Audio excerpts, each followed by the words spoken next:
And so the purpose of this is to really understand at the root what our core stories are so that we can make modifications, adjustments, and change our perspective. If we can change the perspective, that means change the lens for how we tell the stories about ourselves, we can change the outcome. And so if you are, to give you an example, I coach some guys in their fitness, and if you have a story that you are unable to be fit, that you can't build muscle, burn fat, whatever, you're going to perpetuate that story, but you're also going to create that reality in your life. And so the purpose of this teaching is to get really clear on the stories that are toxic and that are holding you back, so you can start to make some modifications. But if you don't change the story, the thoughts and the emotions, they don't change. What most of us guys that we try to do is we try to go acquire the thing. We try to have something, or we try to do something to change the story, but then we still find this internal resistance. So the purpose of understanding your core story is to realize that that's really the starting point. And so the diagram I'm going to walk through with you here is going to give you a couple visuals, hopefully make this a little bit easier to integrate. So we have our emotions, we have our family. This is one of our F's. We have our fitness. This is our relationship with our body. We have, of course, our faith, our relationship with our creator. And of course, we have our relationship with finances, our 4F's: faith, fitness, family, finances. Every one of us has a story that we tell about these things that have created some type of result in your life. And so the first question for insight and awareness is, across these 4 domains, which domain do I not have what I want? Because when you notice the results that you're currently in right now, if you don't have the relationship you have that you want, the fitness, the faith, or the finances, it's more than likely because the story is off. I'm going to walk you through kind of the model on that. And so the numbers here are going to correspond to this diagram here on the right.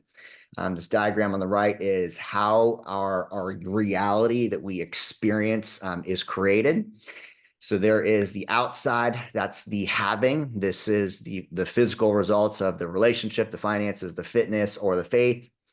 The what we do, our physical body. So this is what we as men are pretty used to. We're always used to doing things and accomplishing and crossing the finish line on our marathons. And you probably have noticed that there's been seasons where you've had the thing and you've done the thing consistently, but you maybe still hit that upper limit and self-sabotage. And then you're back at a starting point, repeating this vicious cycle over and over again. I think about this with the guys that have burned the fat and then packed it back on, another 30, 40 pounds at a later season, or they sprint really hard towards a specific financial goal, only to end up in ruin 6 months or a year later. It's because the story that they tell themselves, the internal belief and the identity, is not in alignment with the goal that they're doing. And so they're doing the whole mechanism backwards. They're going after the having, then doing the doing, trying to change their thinking, realizing that the emotions aren't really changing and never really coming near the identity piece. The way that this works permanently for permanent positive transformations, you have to first go to the story. And so every single one of us developed a story when we were young. So if you imagine this character here in the middle, this is you up till about age 7. There's and I forget where the parable of the saying comes from, but show me a boy up to age 7 and I'll show you the man. So all of our stories that we create about the world around us really are developed when we're young men. So that's why therapy, counseling, doing some inner child work, and really understanding the perspective that you created as a young man is so important, because it influences every single decision for the rest of your life. It influences how you interact in relationships, the type of woman that you choose, how you treat your physical body, your self-care routine, and your fitness, your ability to not only make money, but make enough money, have significant income and impact, but also retain the money. If you have a broke mindset story where you come from poverty, and that's been something that you've integrated as a young man, it's going to follow you for most of your life. And so your feelings, your emotions, your thinking, and how you manage those finances are going to be affected. And you can go and try to tackle, the conquering, the having, make more money, develop more success in life, only to find yourself kind of starting back at the beginning. So if you're finding that vicious circle, creating laps in the desert where you have maybe achieved some success, but you keep defaulting back to an older behavior, like, man, I've been in this season before. Mm, That's the area of insight and awareness that you need to start asking yourself where the story is off. The model for this that we want to follow is starting at the center. So this is your spiritual, your state, your being or your identity. This is where your stories are formed. And so rather than going 5, 4, 3, 2, 1, which is the having and doing, which we've all done, and trying to change our thinking and realize that the emotions are never adjusted, we have to begin in the beginning with understanding where our identity is created, and our identity is created in the stories that we tell ourselves.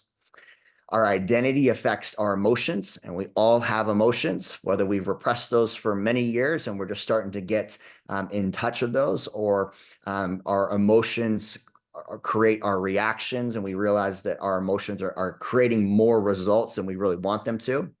The reason why the emotions fire is typically based on a story that we're telling ourselves, which then affects our thinking, and then our thinking drives our doing. A lot of guys stay stuck in this domain right here, just in the thinking, just in the doing, and think that if once they have, it's going to change the identity of who they are. I know that we can all relate to that. mm, We've set our mind on something. I think about, for those of you that have ran a marathon, we can white knuckle through that marathon running. We do the thing, we accomplish the finish line, and we feel good about ourselves. But if the identity isn't truly rooted in a powerful story, we'll often cross that finish line and feel empty. We'll achieve the success, we'll make the money, we'll get the relationship, but still feel like there's something off inside. It's because we've jumped 2 steps. We've jumped the identity piece and we've jumped the emotion piece. And so the way that we make positive, powerful, and consistent change is we first have to become aware. Awareness is the first step to transformation of the stories that we are telling ourselves. And so I want you to take just a minute. We'll take about 60 seconds, take some quiet time to write down, jot down of your 4 domains: faith, fitness, family, and finances. Which of the 4 domains do you feel like there's a biggest gap in what you truly want? So take a few minutes now, write that down. In your faith, fitness, family, finances, which one has the biggest gap in what you truly want? Or maybe you've achieved parts of it, you've reached some level of success, but you've backslid, or you've reached that upper limit, or you've self-sabotaged. All of that is a really good insight and understanding that there's a story and an identity piece that's off. And we'll work through some questions to help expose that story so that we can make some positive changes from the identity, the emotions, the thinking, then the doing, and then eventually will affect the having. And so take about 60 seconds, pick a domain: faith, fitness, family, finances, that has the results that are off from what it is that you say that you truly do want.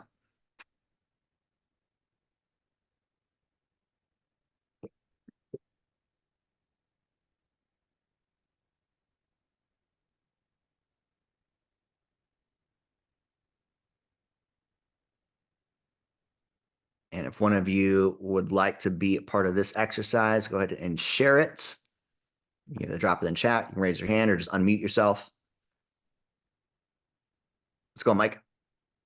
So I noticed, I noticed for me, I had like a minor meltdown last week. I had 2 epic workouts, felt good, felt really strong.